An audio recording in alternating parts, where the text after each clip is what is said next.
Saudara-saudara sekalian, kita sebagai hamba Allah Subhanahu wa taala tentu membutuhkan kekuatan, membutuhkan hidayah sehingga kita dapat melaksanakan segala perintah Allah Subhanahu wa taala dan menjauhi segala yang dilarangnya. Tentu saudara-saudara sekalian, ada hal-hal yang perlu kita lakukan, perlu kita perhatikan agar kita dapat memperoleh kekuatan dari Allah, memperoleh hidayah dari Allah, agar kita dapat dengan mudah, dengan ringan, dengan ikhlas untuk melaksanakan segala perintah dari Allah Subhanahu wa taala.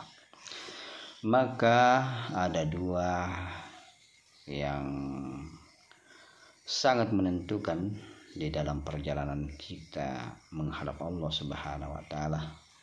Kedua hal ini adalah faktor yang sangat mendukung agar kita bisa mendapat kekuatan atau hidayah dari Allah Subhanahu wa taala.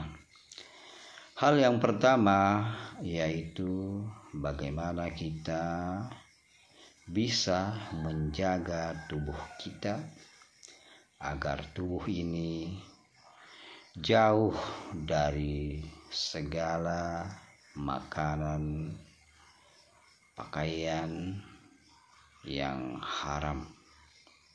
Jadi hal-hal yang kita rasa dapat merusak tubuh kita yang tentu dilarang oleh Allah Subhanahu wa taala.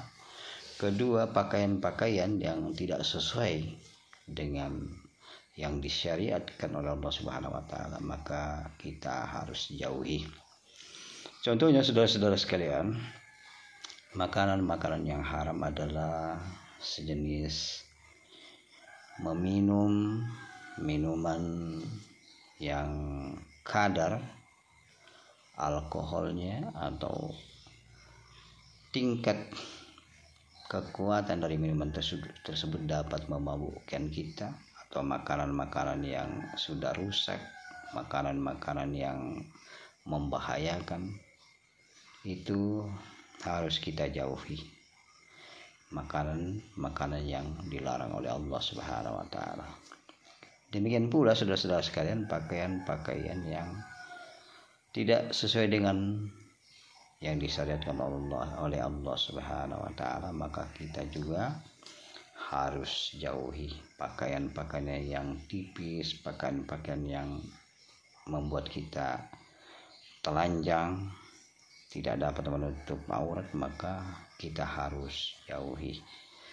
Yang kedua saudara-saudara sekalian, yang perlu juga kita lakukan atau perhatikan adalah bagaimana menjaga hati kita agar hati ini tidak dipengaruhi oleh hal-hal yang bersifat keduniaan yang bisa menjauhkan kita dari Allah Subhanahu wa taala.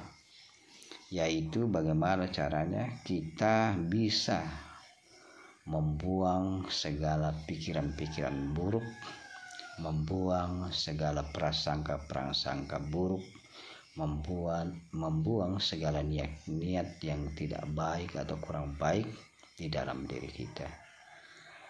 Maka apabila hal ini saudara-saudara sekalian kita lakukan, maka sangat mudah bagi kita untuk melaksanakan segala perintah Allah Subhanahu wa taala dengan baik dan ikhlas. Karena apabila prasangka buruk itu, niat-niat buruk itu, atau pikiran-pikiran buruk itu hilang dari diri kita, maka kita akan menyerahkan hidup dan mati kita, segala kegiatan kita hanya kepada Allah Subhanahu wa taala. Kita hanya bersandar kepada Allah Subhanahu wa taala. Demikianlah saudara-saudara sekalian, dua hal yang di dalam diri kita, baik secara zahir maupun batin, yang harus kita jaga agar kita bisa melaksanakan perintah Allah Subhanahu wa taala dengan mendapat hidayah, mendapat kekuatan dari Allah Subhanahu wa taala, karena kita bersungguh-sungguh menjaga dari diri kita yang dari hal-hal yang dapat mengotori raga kita, mengotori jiwa kita untuk menghadap kepada Allah Subhanahu wa taala. Dan mudah-mudahan Allah Subhanahu wa taala senantiasa memberikan hidayah, memberikan kekuatan kepada kita untuk dapat melaksanakan segala perintahnya dan menjauhi segala larangannya. Amin amin amin amin ya rabbal alamin.